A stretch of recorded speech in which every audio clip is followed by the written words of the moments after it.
Okay, so what I'm interested in is the aspect of, while you don't want to be a gatekeeper and all this stuff, you are associated with Techstars, which is an outside company that is coming in. And so what is Techstars doing in this whole thing? And then how do you, as someone who is associated with an outside thing, really stand by that kind of founder-led piece when it seems like there's this outside thing that we just talked about for a few minutes that's the problem, is okay in this instance?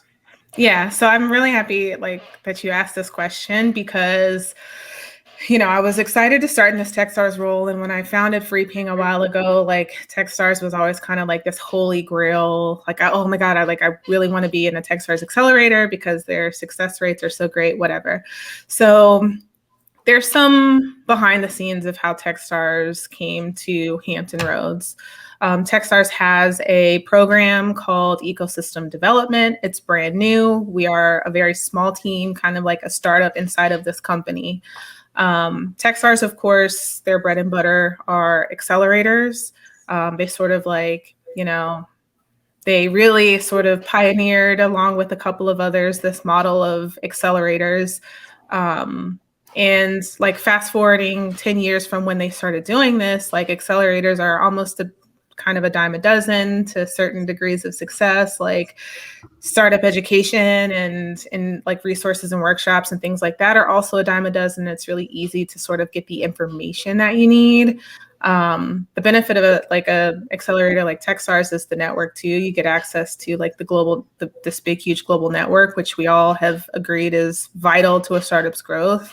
But the next sort of evolution of this, if you want to keep creating communities, or if you want to keep creating the kind of feverish growth from startups, you've got to start at the root of the problem, which is the ecosystems where they all exist. And the hypothesis is, if you can sort of enrich these ecosystems, then you can then sort of enrich from the ground up. And so for me, the real, Tim and Zack, you both know that I've been doing sort of this community stuff ever since I've been with started FreePing. And after FreePing, I was doing hackathons and hosting these events and getting friends involved and pulling people in.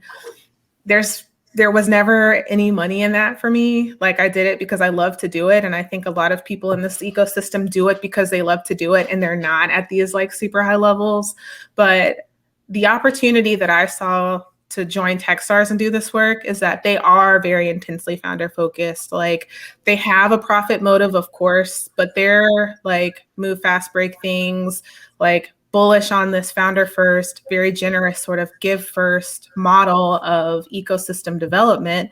And that is something that I identified with. I saw that I could keep my principles and my morals for how I believe this community could grow the best, which is focusing on founders and listening to founders and doing programming for founders and only doing the things that founders want, and giving generously of all of my time and expertise and connections, and still be paid to do it. And so Techstars, the way that they do ecosystem development is they find sort of a grassroots person in the community who has that founder experience, and they empower them with all of the Techstars assets to then unleash this, founder focused programming into that ecosystem.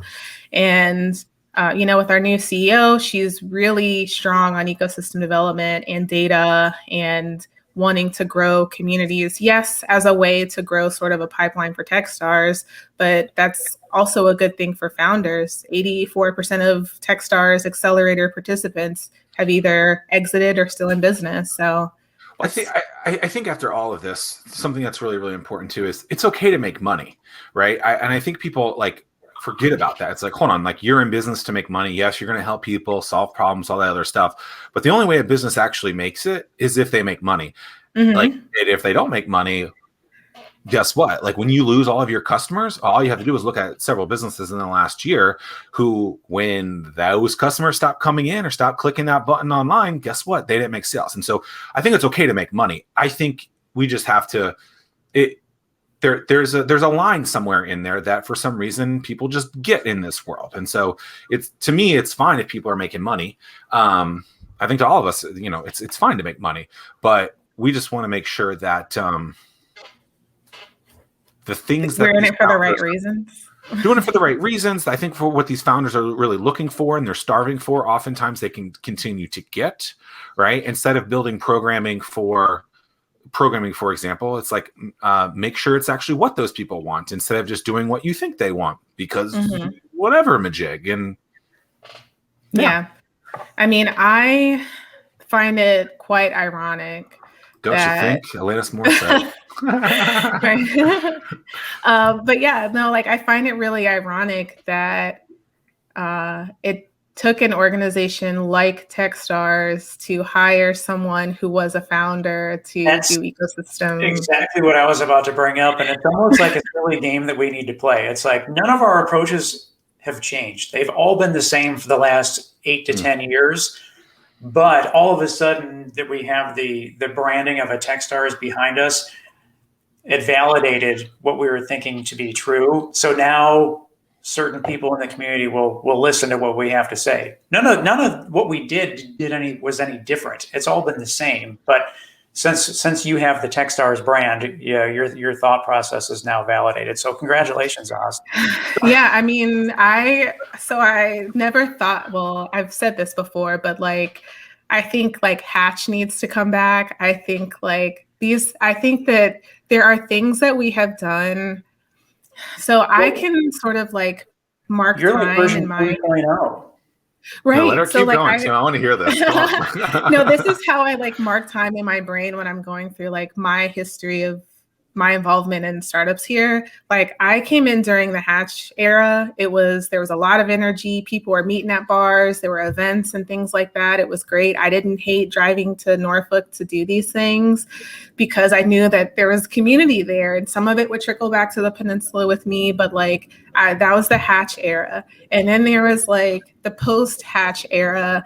And in my mind, it's just like tumbleweeds and gray websites and like corporates and universities and like folks coming in saying like, okay, we know what to do for founders and this is what you guys are going to get. And it's going to feel really stale and people are going to be buttoned up. And now I feel like we're approaching post that, or at least I hope so.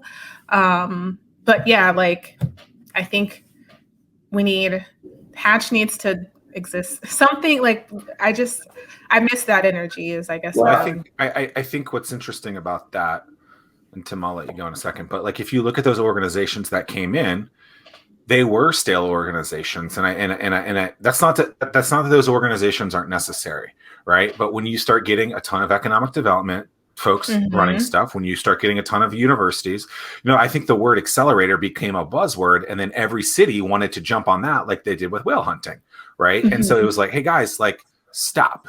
We have these things in existence. They will help everyone if you just let it happen. And I had those conversations for years, right? And it's just like, stop telling me to open my damn thing in your backyard. It's working right here. It doesn't need to be somewhere else. It all can work everywhere. And it just became ridiculous. And oh, well, you're in Norfolk, so you're only Norfolk. No, I could care less where I am. I could do this in Cheyenne, Wyoming. Well, let's think about somewhere in the region. I could do this somewhere in Virginia. I could do this, some random house in Virginia Beach, right? And still make it successful because I was able to figure out what those people wanted from an energy perspective. And that's, I think that's important. Creating energy is not an easy thing to do. Right. And it's underrated. And I think that's what's missing in a lot of these things is that energy. It's like they work a 9 to 5 and that's all they do. It's like, well, what am I doing between 5 and 9? Well, here you go. Here's the platter. Right. Yeah. And that hadn't existed before. And it does a little bit afterwards. But I mean, as someone who's been directly involved within the startup community for almost a decade, I want to talk to you about a serious pain point. Spending a ton of time trying to understand the business landscape in the 757. That's time that should be focused on growing the business. At Startwheel, we're here to help you by compiling all of the news you need to know about in one place. Now there's no need to search multiple websites. Just head to startwheel.org and see for yourself. That's startwheel.org.